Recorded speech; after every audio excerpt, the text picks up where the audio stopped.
Living with diabetes, every day we're faced with different kinds of not knowing, often particularly uncomfortable kinds of not knowing. Whether it's not knowing what our blood sugar is going to be in the next moment and how that's going to impact our day or our plans or our long-term health, or not knowing, for example, like I don't know right now whether I'm going to be able to get my prescription on time or whether I'm going to not have a continuous glucose monitor tomorrow.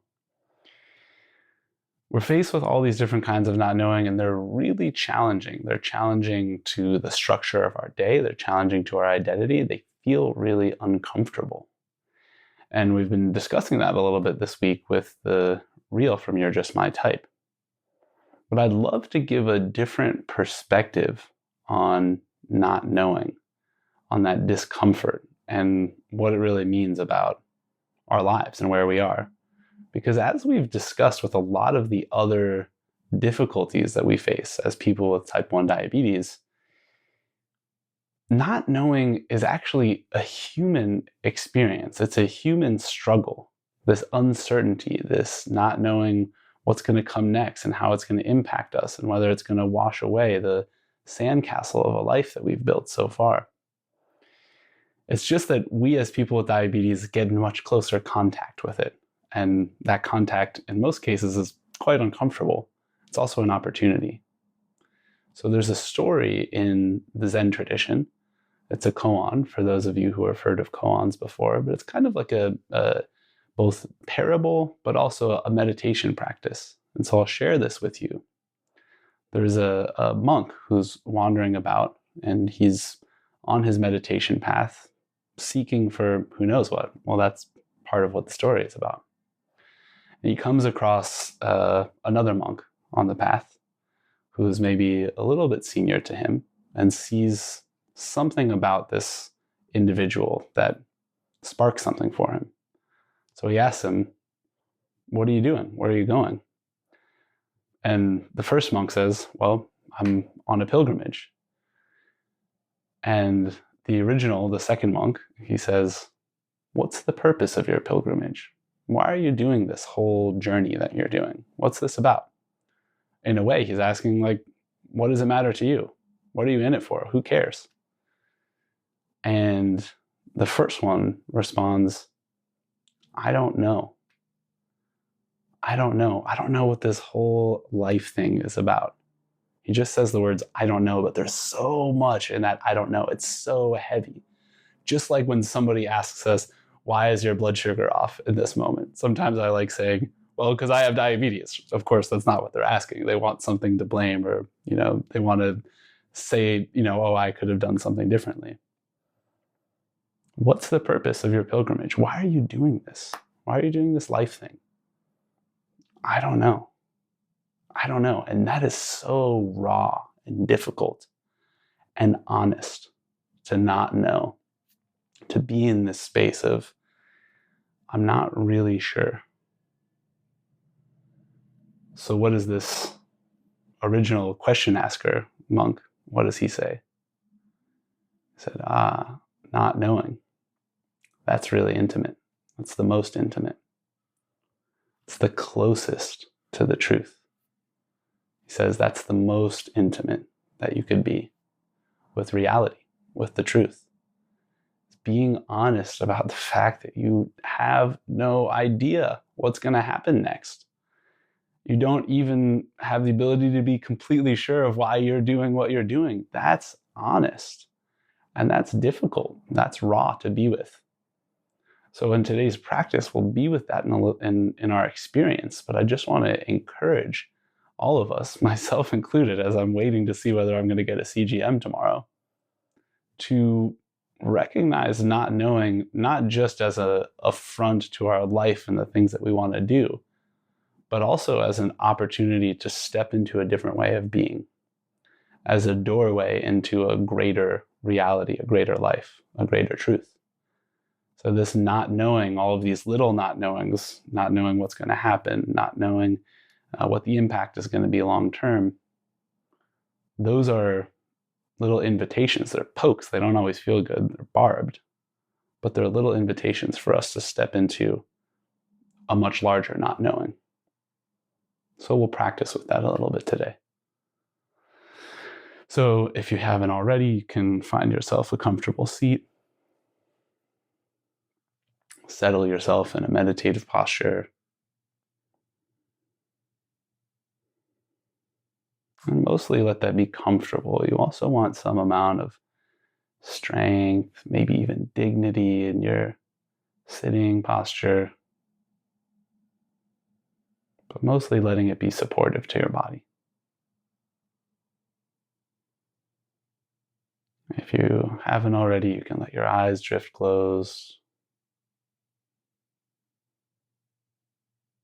Just check in with what's going on with your body right now. Recognizing that you don't know what's happening with your body in this instant.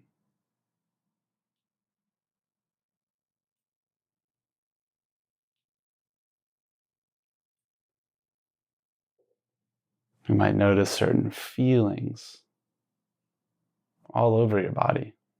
Maybe there's certain parts of your body that feel more strongly than others. I invite you to say to yourself, I don't know what this means, this feeling. See if you can just release into that and let that feeling go and just be, not knowing what it means to feel this way or that way.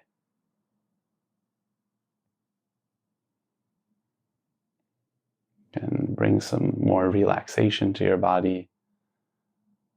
Let your muscles settle with gravity.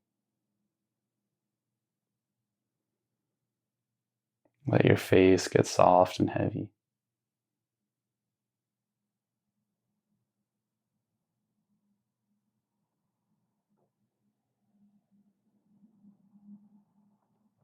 Feel your connection to your seat beneath you, to the ground below you. Let yourself be heavy in that connection.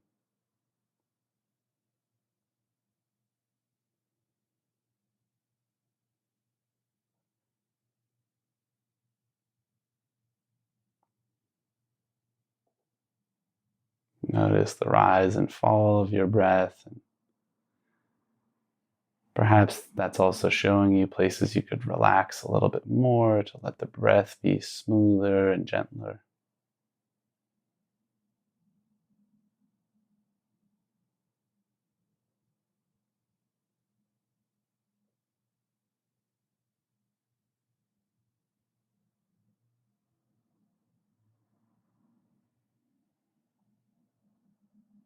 And just sit here one breath at a time. I don't know what this next breath is going to be like. I'm being a little curious about that. What could feel good for this next breath? It's going to be different than the last breath. This breath will need something different.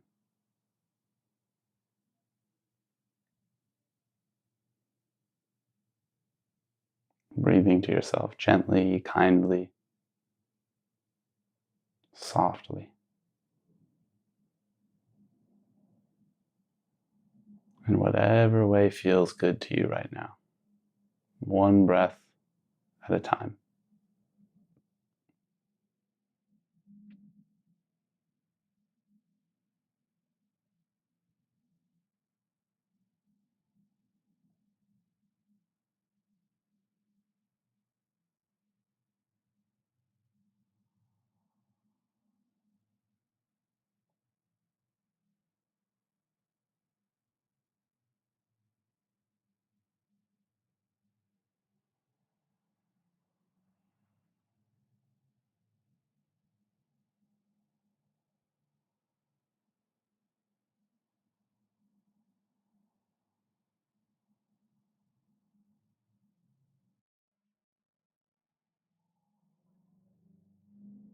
And of course, by now you're probably noticing a lot of thoughts coming in.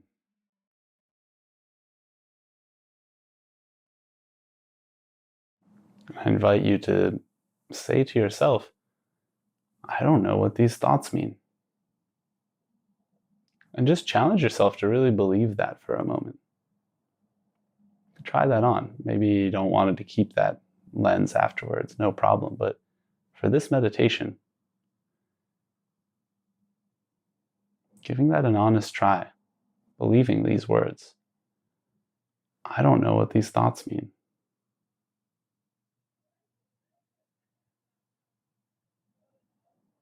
Seeing again as you say that, can you relax into that?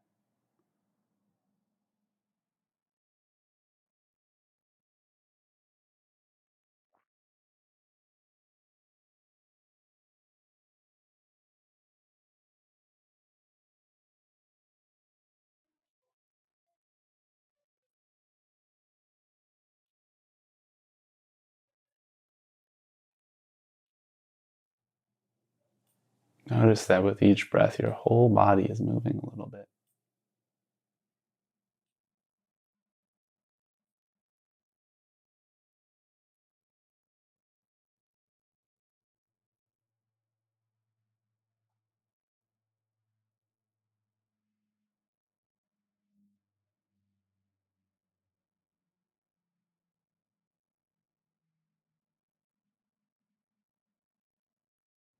And notice the shape of that body. Your body really separated from the outside by your skin.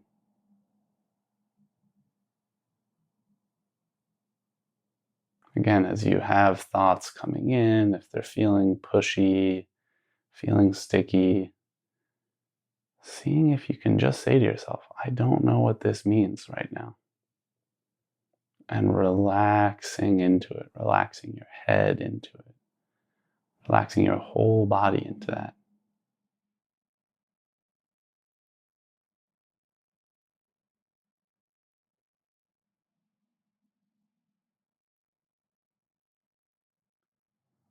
I want you to see if you can live for a moment in your skin, all over your body. Live as this outline of your body.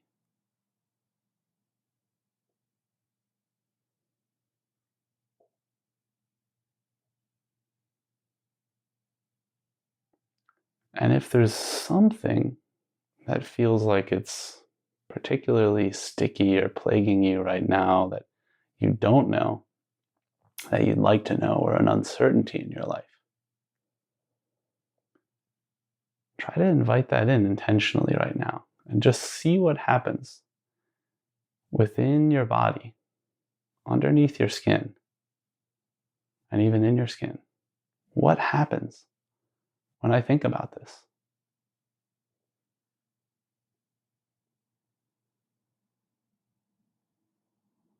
What happens to my breath? What happens to my muscles? How does it feel different?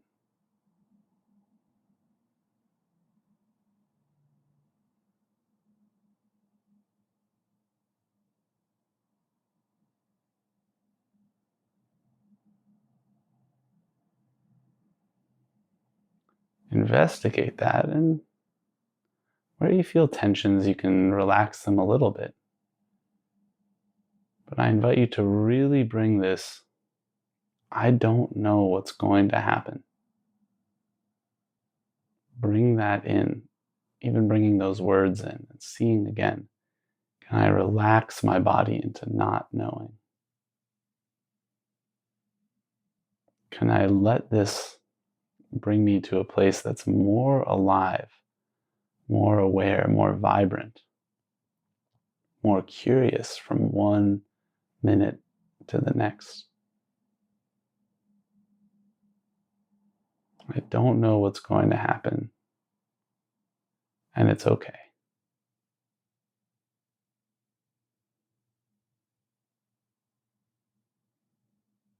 You might feel some tension in your body somewhere, even just saying that. Be curious about where that is and whether you can soften a little bit there. Maybe some gentle breaths help. Maybe feeling gravity pull these tensions down into the ground. Maybe that helps. Maybe breathing in a sense of light and ease.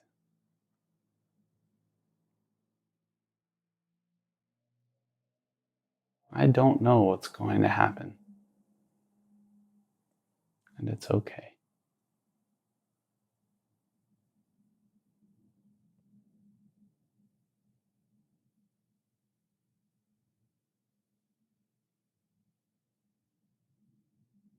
And start to drop the I. It's not even about I don't know. Just embody not knowing.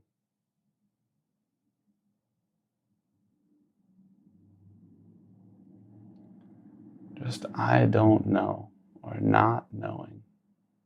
Saying this to yourself. Letting everything that you know drop away for just a few moments. They'll come back, don't worry. They'll come on back, but for just a few moments, being free of the burden of everything you know. I don't know. And anything you know, you can just let it out on an exhale.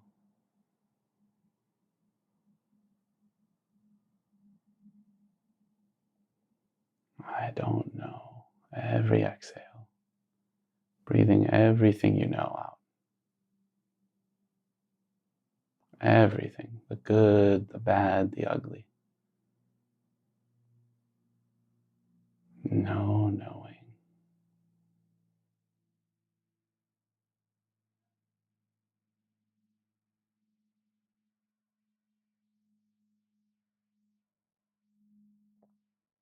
No knowing.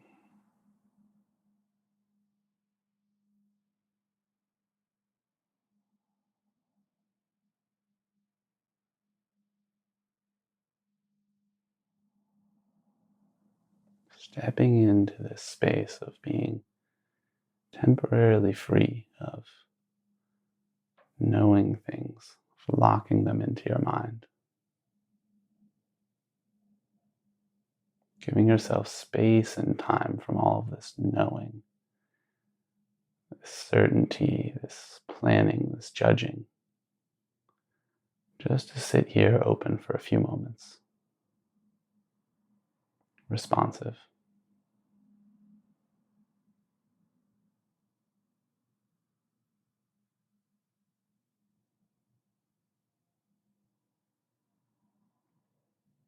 Not knowing is most intimate.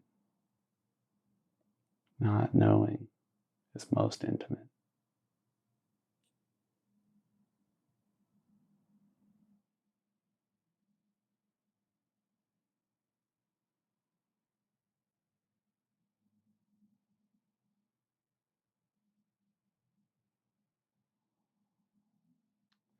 If you want to soak up this space of not knowing, you can continue to sit here.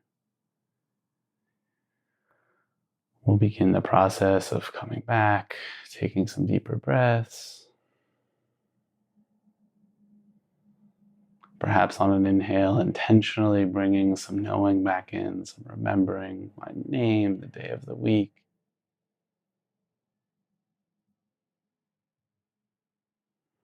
My plans.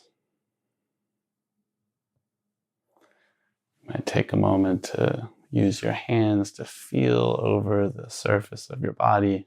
Just know your body that way.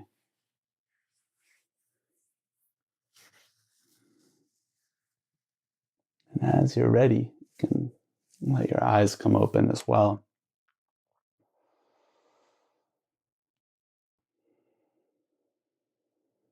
And see as you get caught up naturally, as we do, with knowing and not knowing and the stress of not knowing, but wanting to know, see if you can just release into not knowing. Is that okay? Just to not know and to be here alive with what it is and to have to be responsive. Good luck.